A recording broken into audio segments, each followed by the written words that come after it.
So I'd like to start with I am a disclaimer. I am no Alzheimer's expert. What I've learned has unfortunately come due to personal experience. But first, a few statistics from the Alzheimer's Association website, and that's alz.org. And these are from 2025. An estimated 7.2 million Americans aged 65 and older were living with Alzheimer's dementia. Almost 2/3 of Americans with Alzheimer's are women.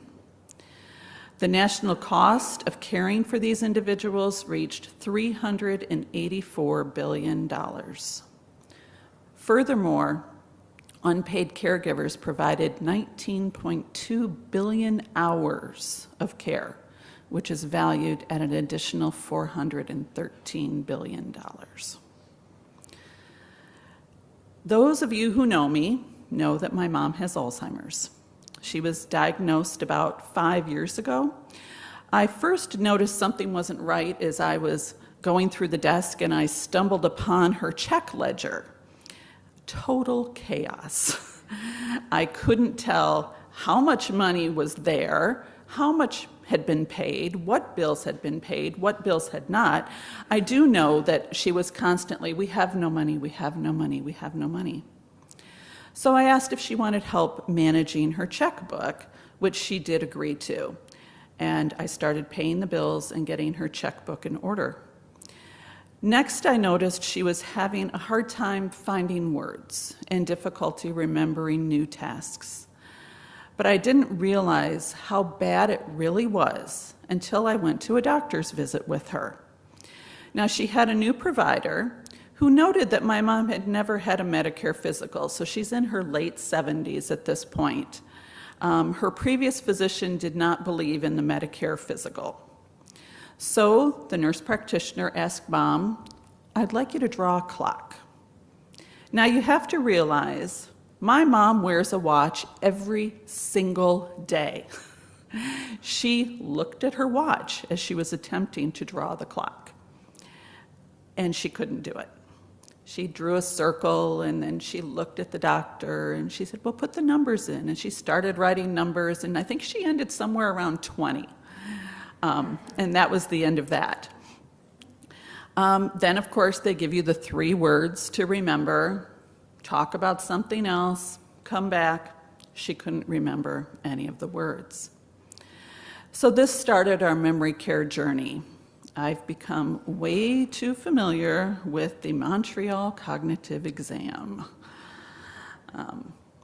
So I've spent a great deal of time over the last few years caring for her at home and trying to keep her safe in her home environment. And when I say I'm caring for her at home, I am not there 24/7. I was there for started for a couple hours, got up to 5-6 hours a day. Helping her with finances and the physical tasks honestly have been the easiest part. The more difficult part has been how to communicate and trying to figure out why she does some of the things that she does, such as moving things around the house. I would open the refrigerator and voila, there's her curling iron. I would go into the bathroom and open a drawer and hey, there's the remote control to the television. Thank goodness for Apple Tags. Are you familiar with Apple Tags? You can put it on something, go to your app, and it's just like playing hot and cold until you find it. It is on the remote control, and it is still on the remote control. Being a nurse, I've read and researched a lot. And what I have found is there is no clear roadmap to dealing with Alzheimer's. Everyone is a little bit different.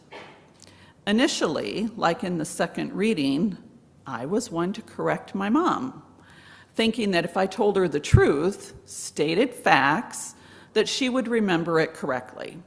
And somehow this would make things better. But then as we had the same conversations and the same corrections daily, I realized this is not working. She and I would both end up frustrated. So one day as I was scrolling through Facebook, I ran across a workshop at Creative 360 called Using Improv to Communicate with People with Alzheimer's. Now, I am not an improv person, okay? Don't put me up on a stage. Don't ask me to think quickly and respond. But I thought, what I'm doing is not working, so why not give it a try? So what does improv have to do with communicating with somebody with Alzheimer's? The workshop was led by Karen and Mondi Stobbe, or Stabby. I'm honestly not sure how to pronounce it. They both have spent years doing improv, and both have also had parents with dementia who have moved in with them, and they've provided care. They created a nonprofit called Being in the Moment.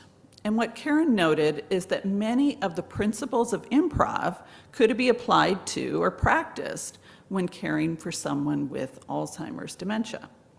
So this is an excerpt from Karen's website, and the website is beinginthemoment, all one word, .com.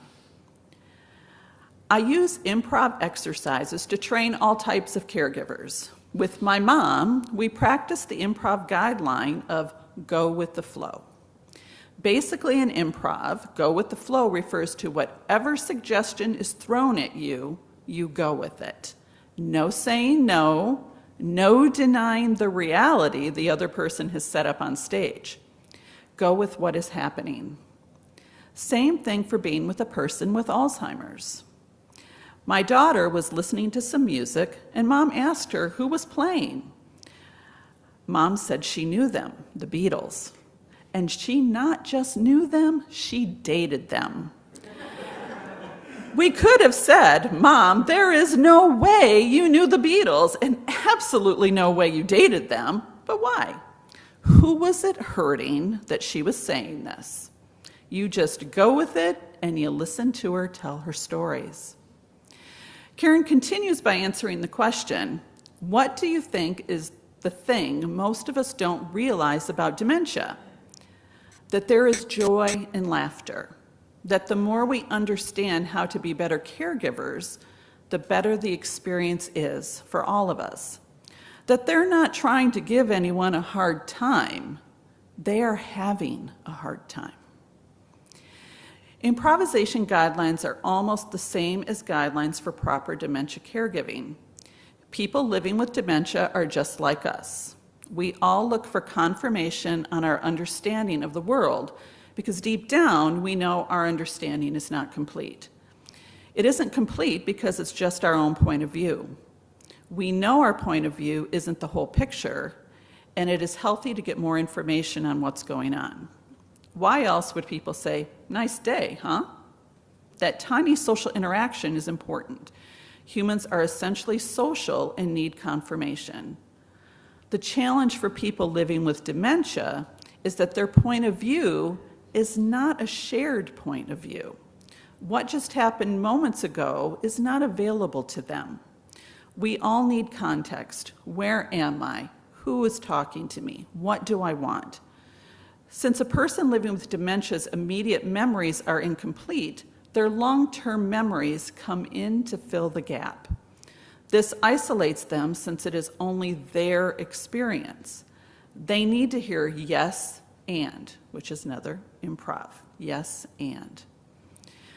You are saying yes to whatever idea the person puts forward.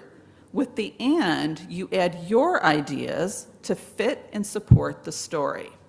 In a sense, it doesn't even matter what comes after the yes and, since hearing those two words together accomplishes so much.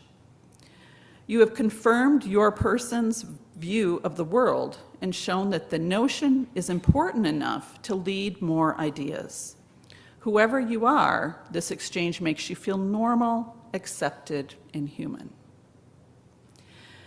Now, I have tried putting what I've learned from the workshop and Karen's website into practice with my mom, and it has helped me and her, I think. I no longer, most of the time I am human, correct her. I try to join in her reality. So these are a few of our examples. Now, I do go and pick my mom up twice a week, and I take her to the mall because she has been going to the mall since the mall opened and walking with her friends. So we're driving our usual drive, the drive she's driven for the last 30 years. Oh, look, they must have painted that house. Now, previously I would state, no, Mom, that house has always been that color. Now, yes, that house does look nice. What do you like the most about that house? She's constantly commenting on cars and the color of the cars. So I hear this a lot. How can anybody drive a car that color? That color is awful. Now, before, I would say, Mom, just because you don't like the color doesn't mean it's bad. We all like different things. Now, I might reply with, yes. And you know what it reminds me of? Baby poop. Do you think they just had a baby? Then she'll laugh. I try to laugh more, correct less. Yes, and keeps her in the conversation. It does not stop the line of thinking, and it confirms that what she has to say is important and relevant.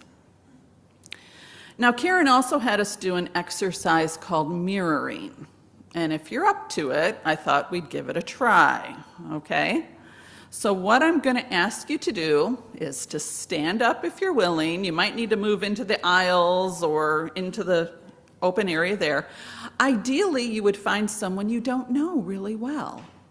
So I'm going to give you 2 seconds to get up and do that, and Katie and I will demonstrate what mirroring is.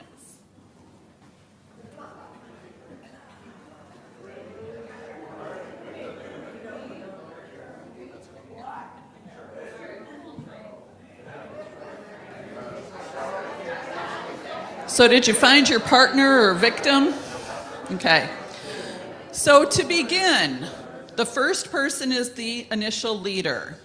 And you're going to start by doing some motions. You're not going to talk. You're not going to touch. You're just going to look the person in the eye, and you're going to do the motions they do. Then after about 30 seconds, I'm going to say switch. And the person who was following now becomes the leader of your motion. I can't get that one out. After 30 seconds, we'll switch again. The follower becomes the leader. 30 seconds, we switch again. So I'm asking for 2 minutes of your time. Okay? No talking. And let's start.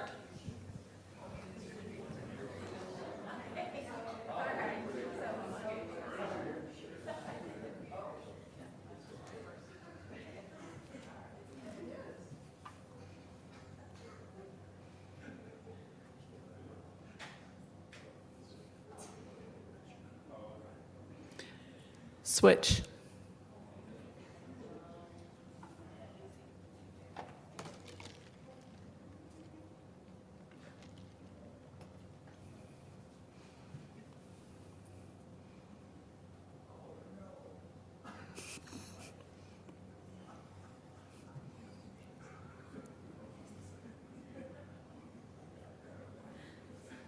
Switch.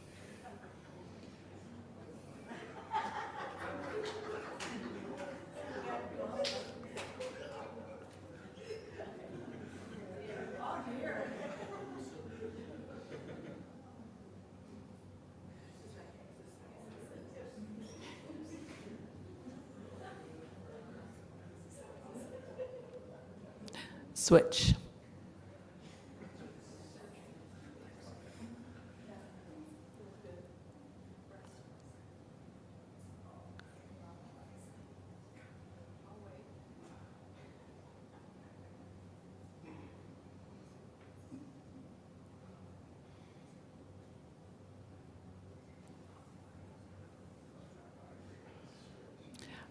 Okay. Was that the longest 2 minutes of your life?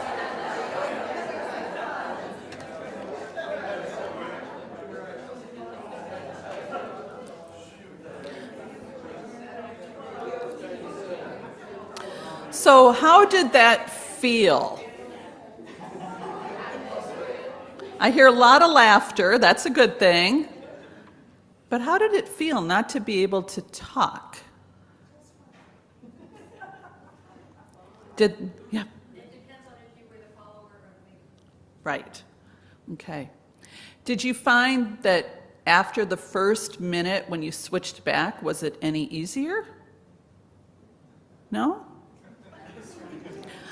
See, and I thought it was because originally I was in a room with, I knew nobody.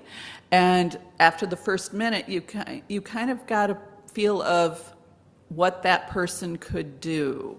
You know, like I couldn't do a deep knee bend with this person because their knees hurt, or you couldn't. So you kind of learned a little bit. You had to watch the nonverbals and get a feel for how that person was acting. And I think it's a good exercise in paying attention to nonverbals, eye contact, trying to read the room a little bit.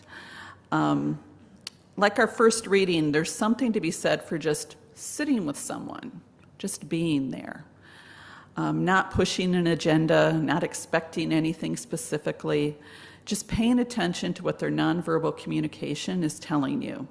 Then, when they present you with an idea or a movement, you just go with it. Now, sometimes that's easier than other times. With family, there's often history, an expectation of what comes next. There's love, there's old hurts, and sometimes unfinished business. So I have another excerpt from Karen's website.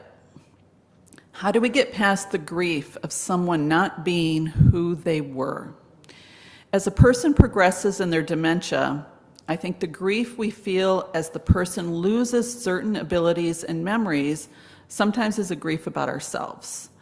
Our personhood is wrapped into what others see in us, how they treat us and love us. I know that as a caregiver, I may not have grieved some of the little things that my mom lost the ability to do, but as her daughter, I did. And it was like losing little pieces of myself, my memories of who I am. I found my grief was more about me not having my mom to give advice and support in my life.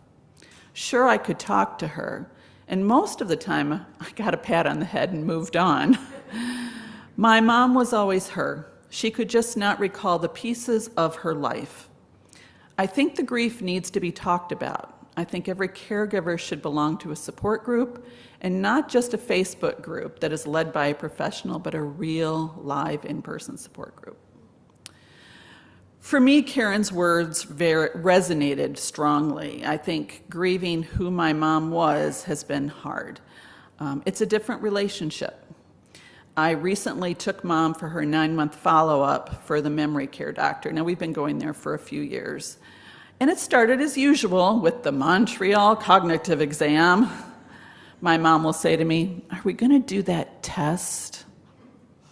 And one thing they ask on the test is to name as many words as you can that start with F in like 2 minutes. And I've had to tell Mom, there are certain F words we must forget here. So anyway, it started with the draw the clock. Now, prior to this last visit, Mom could draw a circle with numbers if she was prompted. They wouldn't be in the correct location, would often go up higher than they should. But this time she just kept writing the word Coke. Now Vicki will understand, as my mom is a Coke addict. And after the doctor prompted her again, no, clock, she wrote Coke again. The doctor stopped, smiled, looked at me and said, "Your job now is to keep her happy and safe." So my goal with my mom is coming from a place of love. We laugh. We spend time together with her friends. And twice a week, I take her to the mall. I didn't think I was going to do this, sorry. They all know she has Alzheimer's, and they're super supportive in caring with her. Depending on the day, we might just sit outside and watch the cars go by, feel the sun on our back, go get ice cream, another favorite of hers. Paint her nails, hold hands. I just want her to feel loved and safe. And each day is different, believe me. And that's okay. She may not remember what we talk about or what we did, but I hope she knows that she's loved. So the caregiving journey continues. I recently moved Mom into an assisted living facility. as I could not be with her 24/7, and that's what she needs. She needs to be safe. She needs somebody there. And she seems to be settling in well. She is a very social person. She loves to talk with people, and there are people there 24/7. As a caregiver, now I can get the rest I need so that I'm more available for her when we're together. So I'd like to share a few other things to remember while caring or communicating with someone with dementia. Some of these are from the Alzheimer's website, some of them are from Karen's website, and some of them are from my own personal experience. Everyone is different. Dementia affects everyone in a different way. No one can predict how a person living with dementia will communicate or act based on what stage they've been designated to be in. Everybody has good days and bad days, both the person with dementia and the caregiver. Give them some grace as well as yourself. Always treat the person living with dementia as an adult and not as a child. Start from a place of normal. People living with dementia are not the ones who need to change. As caregivers, we're the ones who need to change how we interact. We need to focus more on strengths of people living with dementia and work from a place of where they are and what they can do. Start from what they can do, not what they cannot do. People living with dementia need to have a life with meaning and purpose. Don't ask, "Do you remember?" Start with, "I remember when," and go from there. Introduce yourself. Don't ask, "Do you remember me?" Being a caregiver takes work. You need to be aware of your own behavior and how you communicate. Patience, compassion, and flexibility are necessary. No one has all the answers. You need help. Don't try and do this alone. Family, friends, your church, a support group, resources in your community, let other people help you. And even though caregiving is a daunting task, it can be joyful at times. So I'm going to end with a quote today from Les Brown. It's from the beinginthemoment.com website.